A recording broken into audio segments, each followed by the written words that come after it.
Prime Minister Khan, the US military is finally withdrawing from Afghanistan after 20 years.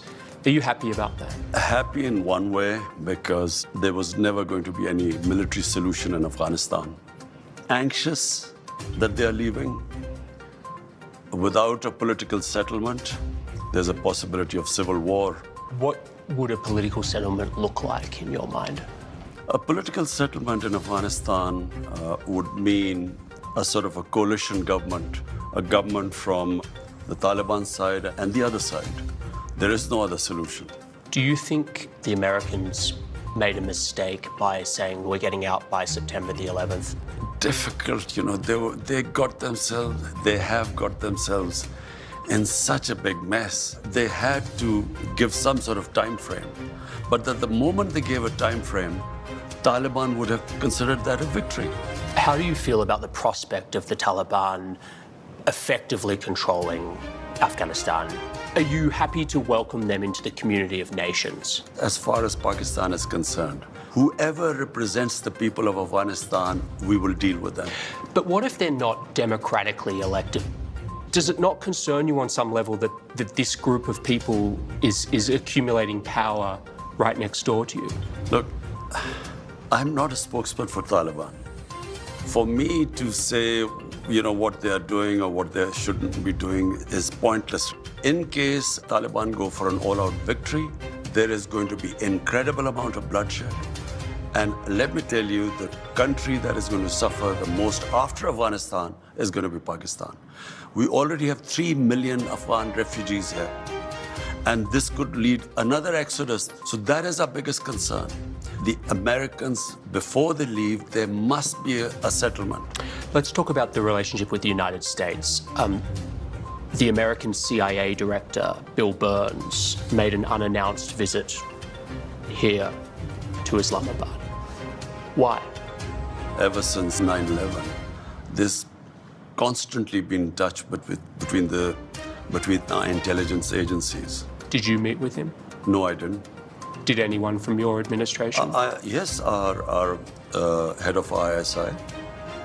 The Americans want to have their spies here and special forces based here in Pakistan to keep an eye on what's happening across the border. Will you allow the American government to have CIA here in Pakistan to conduct cross-border counter-terrorism missions against Al-Qaeda, ISIS, or the Taliban? Absolutely not. There's no way we're going to Seriously? allow any bases, any sort of action from Pakistani territory into Afghanistan. Absolutely not. Pakistan suffered 70,000 casualties, more than any other country, by joining the American war.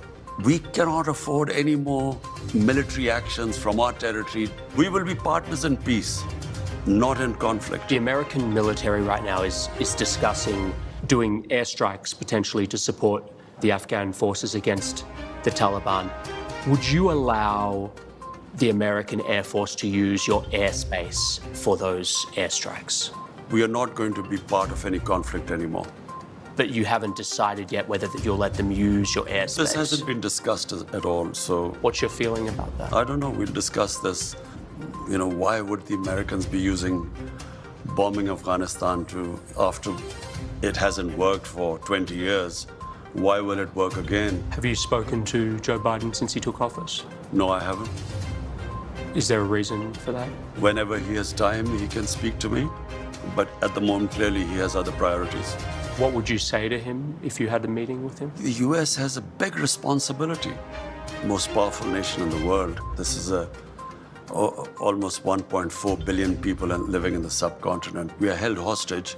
One dispute in Kashmir, a disputed territory, according to the United Nations Security Council resolutions, there should have been a plebiscite for the people of Kashmir to decide about their own future.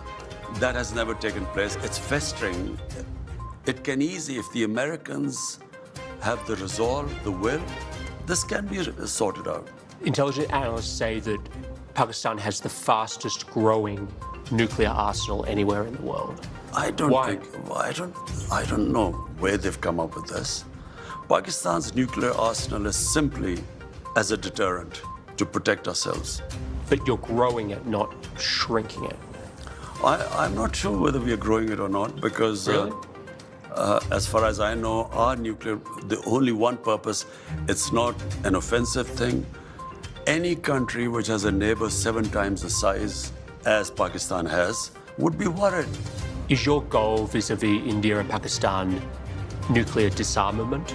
I'm completely against nuclear arms. I always have been. We've had 3 wars against India. And ever since we've had nuclear deterrent, we have had no war between the 2 countries. We have border skirmishes, but we've never faced war. The moment there's a settlement on Kashmir, I believe the 2 neighbors will live as civilized people. We will not need to have these nuclear deterrents. Last year, you wrote an open letter to leaders of Muslim states asking them to unite against Islamophobia, particularly in the West. Why did you feel the need to write that public letter? The problem is there's this big communication gap between the Islamic world and the Western societies. It happened after 9/11, when the word Islamic terrorism came into currency. The moment you say Islamic terrorism, the man in the street in the West thinks that there's something in Islam which leads to terrorism, or Islam causes radicalism. After 9/11, any time some terrorist act went on where a Muslim was involved, the entire 1.3 billion Muslims started becoming targets.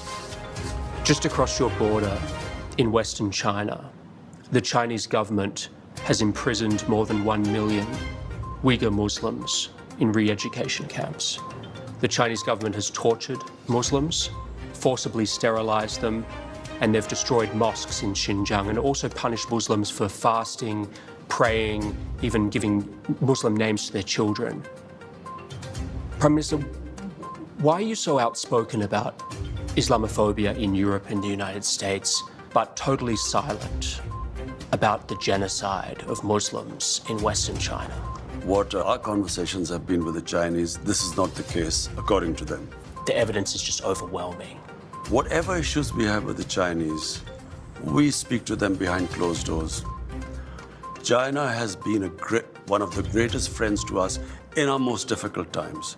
When we were really struggling, our economy was struggling, China came to our rescue. So we respect the way they are. And whatever issues we have, we speak behind closed doors. How come this is such a big issue in the Western world? Why are the people of Kashmir ignored? It is much more relevant. Compared to what might be going in the Uyghurs, 100,000 Kashmiris have been killed. There are 800,000 Indian troops which have literally, it's an open prison in Kashmir. 9 million Kashmiris are put there.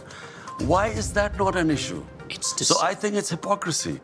They've been a huge partner to you, China, but on some level, doesn't it make you feel sick to have to be quiet because of all this money they're putting into Pakistan?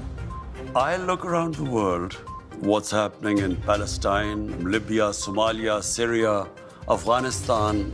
Am I going to start talking about everything? I concentrate on what is happening on my border, in my country, This is on your border. which is part of, no, that is part of Pakistan. 100,000 Kashmiris are dying. That concerns me more because half of Kashmir is in Pakistan. This is a grotesquely large human rights atrocity.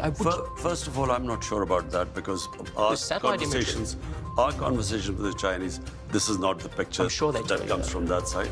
So just to put a fine point on this, you are not in any way concerned about the Muslim Uyghurs in Xinjiang? Our discussions with Chinese will always be behind closed doors. You were asked about the epidemic of sexual violence and rape in Pakistan, and you acknowledged the seriousness of the problem, and you talked about Pakistan's strict laws. You were also quoted as saying that the practice of women wearing veils, quote, is to stop temptation. Not every man has willpower, you said. On increasing vulgarity, it will have consequences. And you were accused of rape victim blaming. How do you respond to that? It is such nonsense. I never said veils. This was never said. I said the concept of parda. Concept of parda is avoid temptation in the society. We don't have discos here. We don't have nightclubs. So it is a completely different society, way of life here. So if you raise temptation in the society to the point, and all these young guys have nowhere to go, it has consequences in the society. Do you think that what women wear has any effect? That's part of this temptation? If a woman is wearing very few clothes, it will have an impact on the men, unless they're robots. I mean, it's common sense. Yes, but is it really going to provoke acts of sexual violence? It depends which society you live in. If in a society people haven't seen that sort of thing, it will have an impact on them. If you grow up in a society like you, maybe it won't on you. This cultural imperialism, whatever is in our culture, must be acceptable to everyone else. It's not. But forgive me, like, when you were a cricket star, you know, you were seen in as a playboy. You know, there were photos of you with your shirts off in your bedroom. Like, Jonathan, it's a bit rich for you to be criticizing this. This is not about me. It's about but you're the messenger. Jonathan, listen. It's about my society.